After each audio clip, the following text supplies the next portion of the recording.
সে কথা তুমি কহিও না। কত সহজ করে বলছে, আর কত সহজ করে বলছে। কোনো সংস্কৃত শ্লোক নয়, কোনো তত্ত্ব কথা নয়, বুঝতে পারবো না এমন কথা নয়। আর সহজ, যার মুখে ভাই হরি কথা নয় তার কাছে তুমি যেও না। যার মুখে হরি কথা নেই তার কাছে যেও না। কেন না, তার কাছে গেলে পরে দুঃখের কথা, বিপদের কথা শুনবে, অশান্তির কথা শুনবে। দেখবেন এই মন্দিরে হরিনামের তৈরি হচ্ছে, কথা হচ্ছে, গান হচ্ছে, সব ঠিক আছে।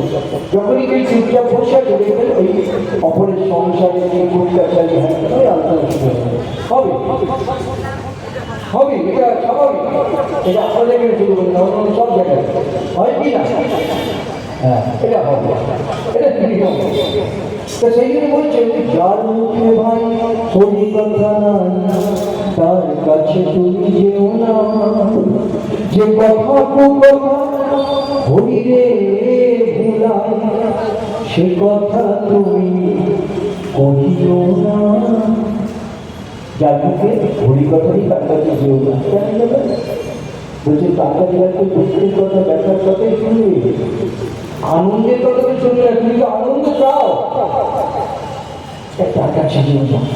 আর যে কথা হরিকে বুঝিয়ে দেয় সে কথা তুমি বলো না, কেন তার সেই দুঃখের মধ্যে পড়ে থাকবে, আনন্দ লাভ করতে পারবে না। তুমি যে সুখ চাইছো, তুমি যে শান্তি চাইছো, সেই সুখ শান্তি পেতে গেলে এগুলো করো না। তাহলে কি করবো? দেখুন আচার্যগণ কত সুন্দরভাবে আমাদের মনে প্রশ্নগুলো উত্তর দিয়ে দিচ্ছে। যে পথ কি আছে হরির দুয়ারে সে পথে সাথে ছাড়িও না। যে পথ কি আছে হরির দুয়ারে সে পথে সাথে ছাড়িও না। যে পথ কুপথ হরিরে সে পথে তুমি যেও না। যার মুখে ভাই হরি কথা না তার কাছে তুমি যেও না। বুঝিয়ে দিলেন, বুঝিয়ে দিলেন কোন কাজটা করা উচিত আর কোনটা করা উচিত না। যে পথ আছে হরির দুয়ারে সে পথের সাথে ছিল না। হরির দুয়ারে যে পথ গেছে সেই পথে কারা চলে, সেই পথে কারা চলে, সেই পথে চলেন ভক্তজন, সেই পথে চলেন সাধুজন, সেই পথে চলেন সন্তজন, সেই পথে চলেন মহাপুরুষজন। চিন্তা করে দেখুন তো, কিন্তু গঙ্গাসাগর হয়ে গেল কিছুদিন আগে, তারপরে কুম্ভ মেলা, কত কত কোটি কোটি মানুষ তারা ছুটে গেলেন কিসের ব্যবসায়। কেউ কাউকে আমন্ত্রণ করেনি, কেউ কাউকে খেতে যাওয়ার লোক দেখায়নি, কিন্তু মানুষ ছুটে গেছে। কেন গেছে?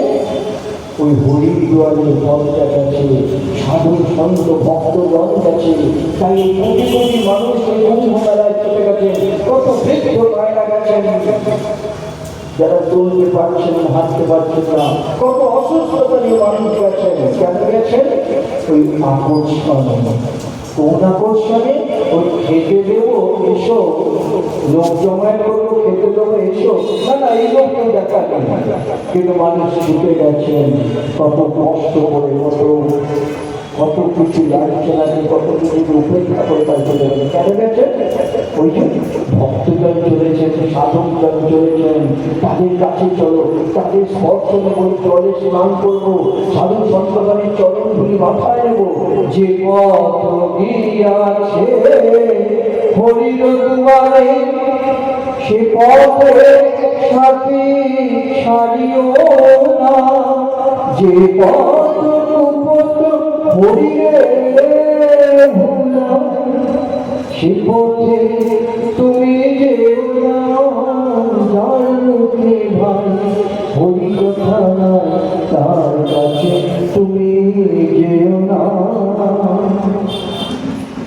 যে পথ নির্ভর করে সে পথে ভক্তরা চলেছেন, তাদের সঙ্গ দাও, তাদের পিছু পিছু দাও, তাদের সাথে গিয়ে বসো। তারা যেখানে বসছেন, আপনারা এসেছেন সবাই, আমরা সবাই কেন এসেছি? হরির সান্নিধ্যে, হরি সবাই এসেছে।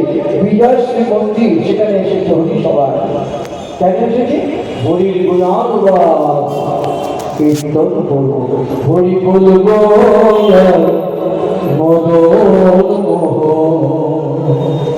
হেরব, হরি বলবো হেরব।